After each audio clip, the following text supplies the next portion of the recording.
Hey guys, this is Mad Chameleon, and I got a special guest today, the Buddha. This video is going to be about Buddhism and why I respect it. I talk about religion a lot, and I pick on Christians, and in my videos, in real life, I'm very humble, or I try to be as much as possible. I kind of rant and rave in my videos, but it's kind of an outlet just to get the all the stupid shit that gathers up in here throughout the day of all the dumb Christian stuff I hear living in the South. And a couple years back, I was lucky enough to find a Buddhist temple here, and they welcomed me in with open arms.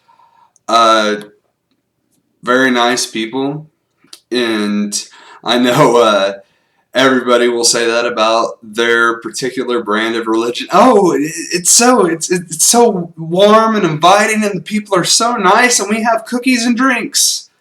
But it was more than that. It was I don't know. Buddhism really appealed to me, and it still does. The idea of reaching a next level of transcendence beyond what is natural for a human being. Not necessarily in the physical realm, but in the mental realm, and to understand self-understanding as well as understanding the world better.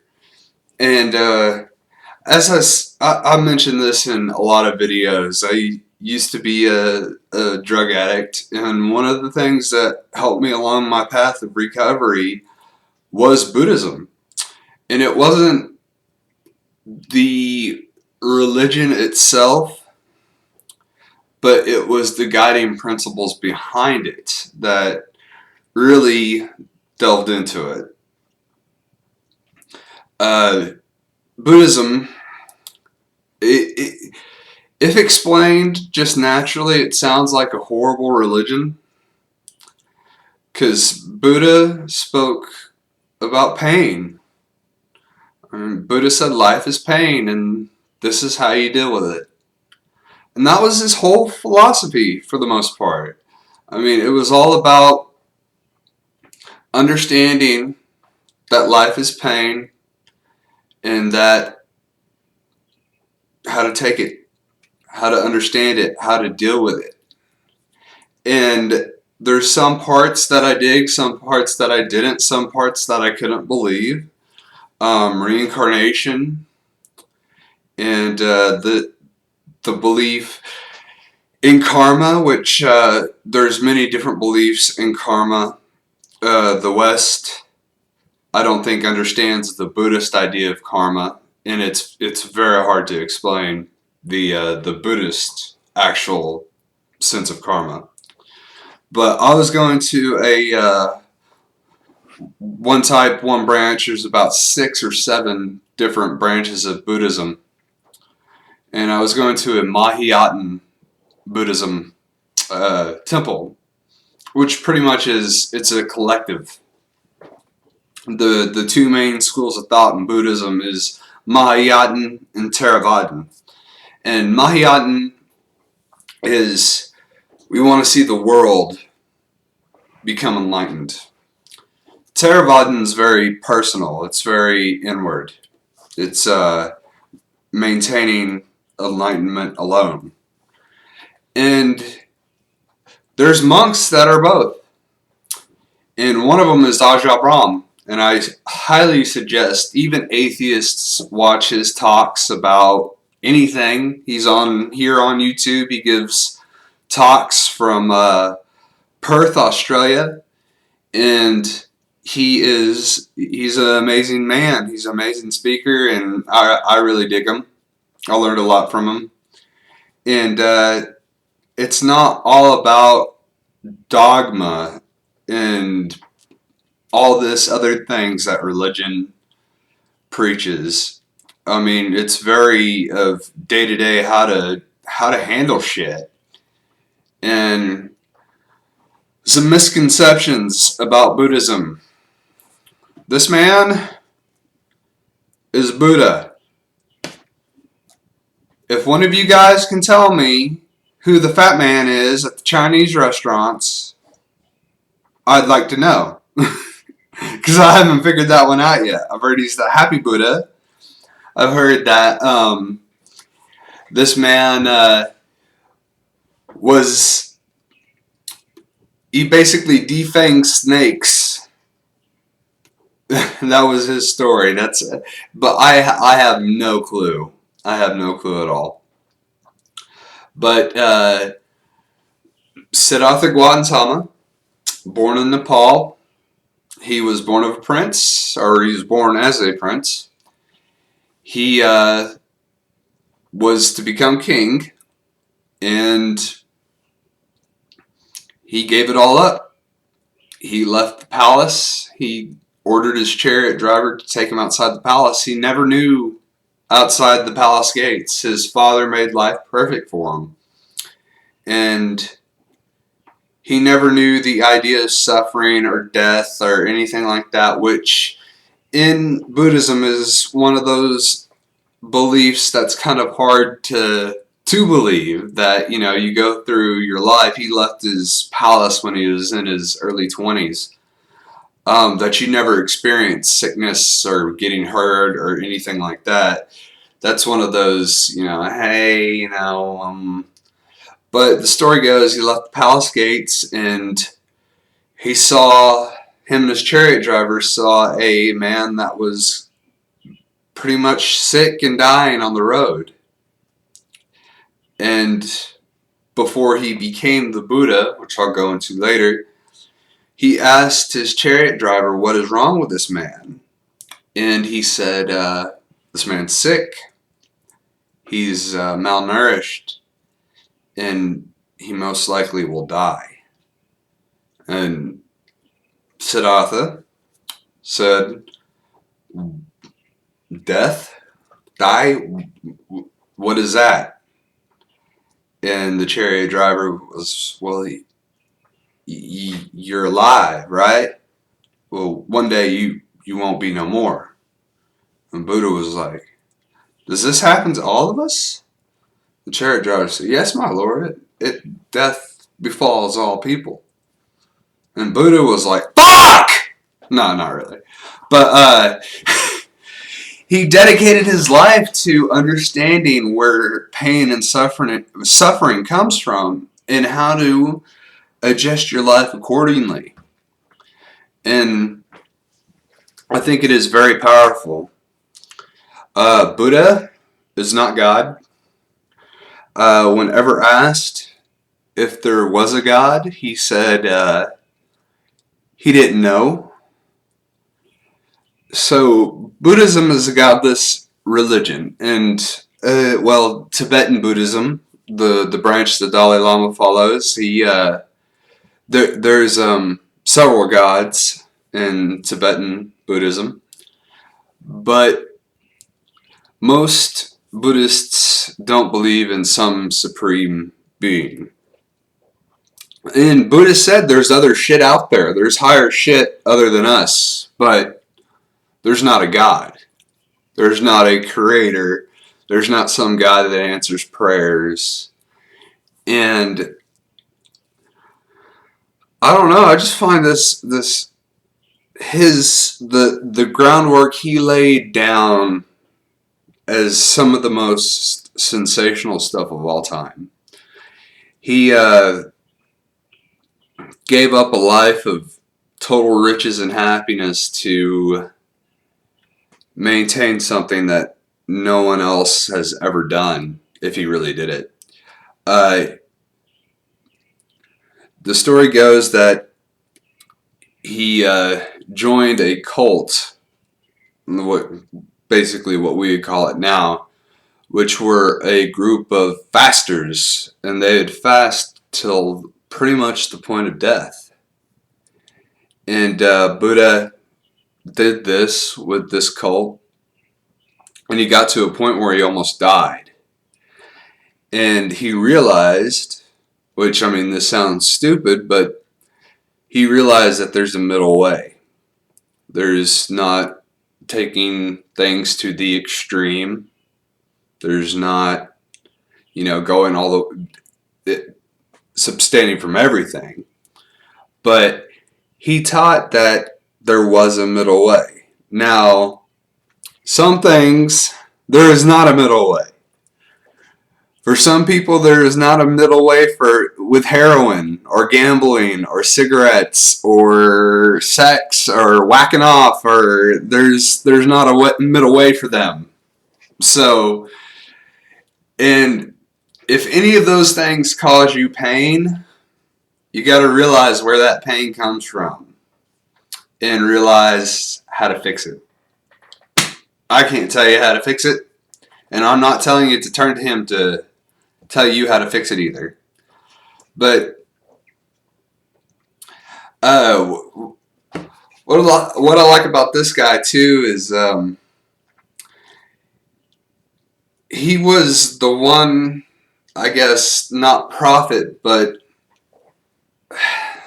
religious figure that was truly nonviolent. I've never heard a story about the Buddha getting violent throughout once of his Buddhahood, and that's actually the right terminology. Someone that reaches nirvana is a Buddha. So basically, he said, "What I am, you can become," and I dig that. I dig that. Imagine Jesus Christ saying, he was like, "You can be Christ-like. You can have some diet Christ, but you can't have the real thing." But Buddha said, "No, you can have the real thing." And I find meditation very powerful, and a lot of people don't understand what meditation's all about either.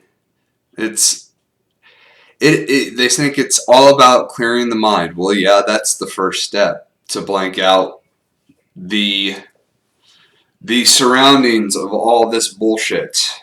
All this bullshit. And you got to understand, we got a lot of bullshit. We got computers, cameras, microphones, YouTube, everything, all this stupid shit that is constantly cluttering our brain. We got media propaganda just pushing shit. And then we got, we drive down the street and see McDonald's. We go buy this and see some hot looking girl over here and see some muscle ripped guy over there and see, you have $2 in your pocket and see some dude driving a Lambo down the street and you're like, fuck! But I think when you understand yourself, it's almost like understanding the universe. And it might as well be, because I hate to sound Levianist here, but you are your own God. And you need to treat yourself like that. Nothing in this world can bring you at ease except for yourself. And no one can ease your pain other than yourself. And whether we like to admit it or not, most of the time we cause our own pain. I know situations are different for everybody, but for a lot of us, we're our own worst enemies. I am. If there's one motherfucker that I don't want to see, that's the reflection in front of the mirror some days. It's because of all the stupid shit I've done, but I have forgiven myself. He hasn't forgiven me. I've forgiven me. God hasn't forgiven me because I don't believe in God. I don't think there is one. But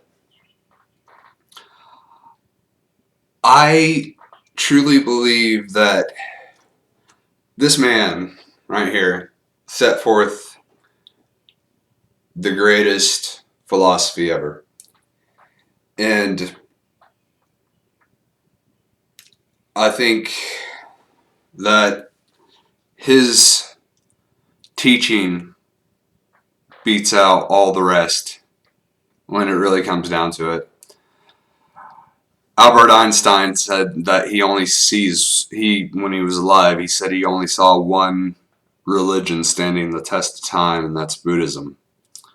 The Dalai Lama also said that if we find something that is true in science, if science disproves one of our beliefs, then it should no longer be a belief.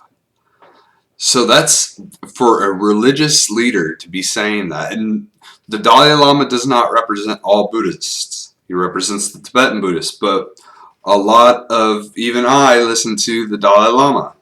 I mean, not if he tells me to go kill somebody, I'm not going to do it. If the Dalai Lama issues a fatwa against somebody, I'm not going to do it. But the Dalai Lama is a very great man, and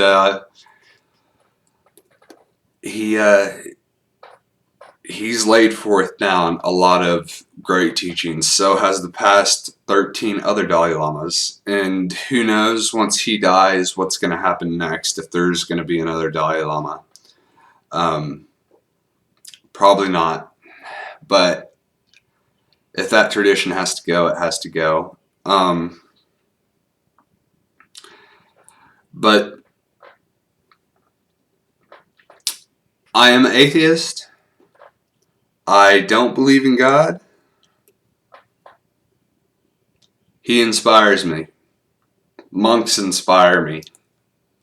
One of the most fascinating people I ever met was a lady named Yasuko, who during World War II was in Japan. When I met her, she was 87 years old. And, I haven't seen her in a few years. I hope she's still alive. But she was telling me she was in Tokyo when the atomic bombs were dropped, and telling me how devastating it was, and it just all her whole life story. And she only told me bits and pieces, and those bits and pieces were, it was extreme. It was so extreme and so incredible that this lady lived through all that and found peace at the world. And I really saw peace within a lot of these people. And I was, taught by my parents, when somebody's older than you, and I'm 25, I know I look older than what I am, but everybody I was there, I called sir, ma'am, yes, sir, yes, ma'am, being very respectful. And the guy, I don't even know what minister, preacher, whatever he was. He didn't even say his title. We just called him Bob. Bob came up to me and was like, if you keep calling people sir and ma'am, people are going to start looking at you funny real quick. I was like, why is that? He was like, well, we're all equals here. There's nothing I can tell you that you can't tell me. I was like, whoa, that's different. So, I went for a year and I learned a lot about Buddhism, and I'm not pushing it on you guys. I'm not saying go to your nearest local temple, but if you want to study up on it, if you don't know anything about it and you're into religion like I am, I think all of us atheists are pretty much scholars of religion at this point. But as all the ones I studied into, and I've studied into a lot of them, I love me some Buddhism and some Buddhism. So I'm the Mad Chameleon. I will see you guys. And one thing, I'm sorry if any young kids are seeing this and having trouble that are atheists, that, you know, are thinking, contemplating telling their parents that are in religious households. I'm not the one to ask for advice. When I was about 14, I just came to my mom one day. I was like, Mom, I don't believe in God. And what do you think about that? And she said, well, she was confused. She was confused. And she was like, well, she didn't know what to say. And then later on down the line, she was like, well, if you don't believe in God, you shouldn't celebrate Christmas then. I was like, wait. I still believe in Santa Claus now. And but my whole point was my parents actually gave me this Buddha for Christmas a couple years ago. So I think that was very cool of them. And yeah, guys. So Buddhism, I like it. It's the only religion that I can stand, that I can talk about, that I can embrace.